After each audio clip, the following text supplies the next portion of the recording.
Well, blessed Friday to you as we come to you with your daily encouragement.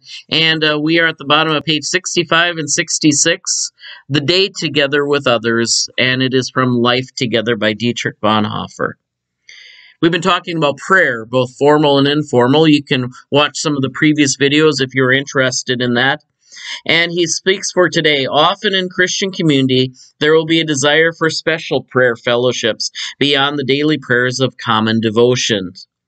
Here, there probably can be no set rule except one, that such meetings should be held only where there is a common desire for them and where it is certain that there will be a common participation in definite hours of prayer.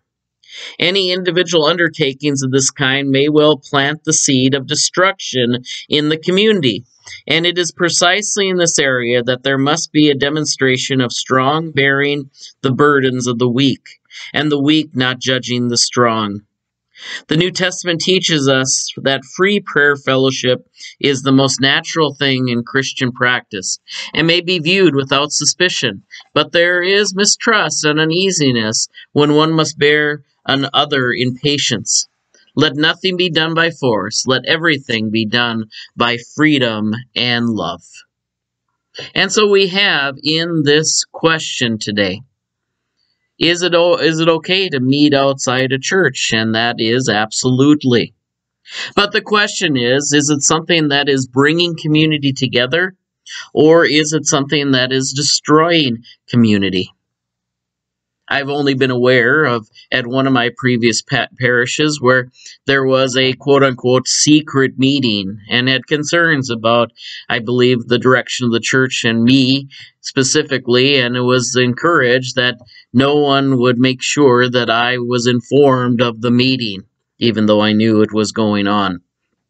And it was one that was causing a lot of distrust and pain.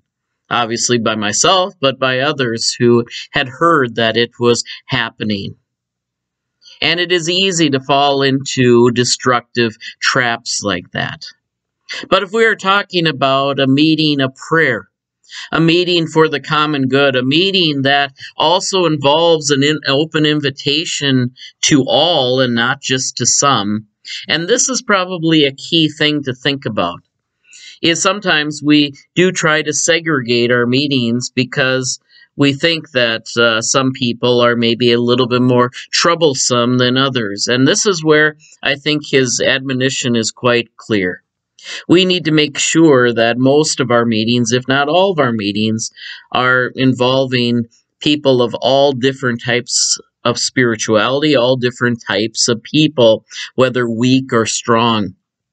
That is not to say sometimes we have to have private meetings and admonitions with Christians, but those are of a personal nature. If it is a community gathering, it should be open to the community, and should I say the struggles of both the strong and the weak, and making sure that it does not lead into mutual judgment against each other. And that's where any fellowship, any church, any congregation can fall into some traps. Because if we think that we are on this higher spiritual plane, we think that only people of our caliber should be in our fellowship. And that is wrong if it is a fellowship of the church. The same would be considered if some think that they are segregating themselves from the congregation because they're not as strong as so-and-so and so-and-so and so-and-so. You see, this can go both ways in many ways. Just like what we were talking about with the formal and the informal prayer. Just what we were talking about your feelings versus your duty to pray. All of those things can become distractions if we hold not the common bond of fellowship, the common baptism that we are baptized in, that we start to push in other agendas that make us either feel like we have a elite group of people, or should I say, a group of people that are just the ragtags and the rebuffed ones of the congregation. We dare not have to have a fellowship like that. Now, sometimes we have groups that are based on gender, where we have a men's Bible study, we have a women's Bible study, etc. And sometimes we'll have a youth Bible study, and those are understandable based on our common time together. But they should not always be just of that generation. In fact, a lot of times when I remember growing up having youth Bible study, guess what? Our pastor led. He was not a youth anymore. He might have been younger, but he was not our youth person. And that is the same too with other studies. I've done some where I've led some of our women Bible studies. And we haven't had it yet, but we always could have an opportunity for a female speaker to come to one of our men's groups, etc. There's always that possibility of mixing things up while we still have kind of a common group for a common cause. But we are to be reminded that this is a group of the church for the church. Not a group that is based on, as we have read earlier in Dietrich's writings, based on my agenda and my personal needs to be affirmed.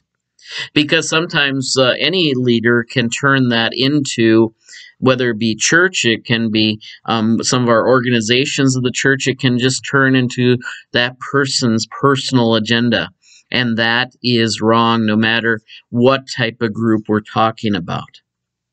And dare I say, I've seen that even with some pastors, where they've taken the whole church away from the common understanding. And sometimes that it happens, especially if a pastor is in open conflict with some other leaders of the church. And that has been something that has led to destruction. But let's focus on the common things. We can have common prayer if we focus on Jesus. We can have common prayer if we're focused less on the people that are attending than on the problem and the things of which we're praying for.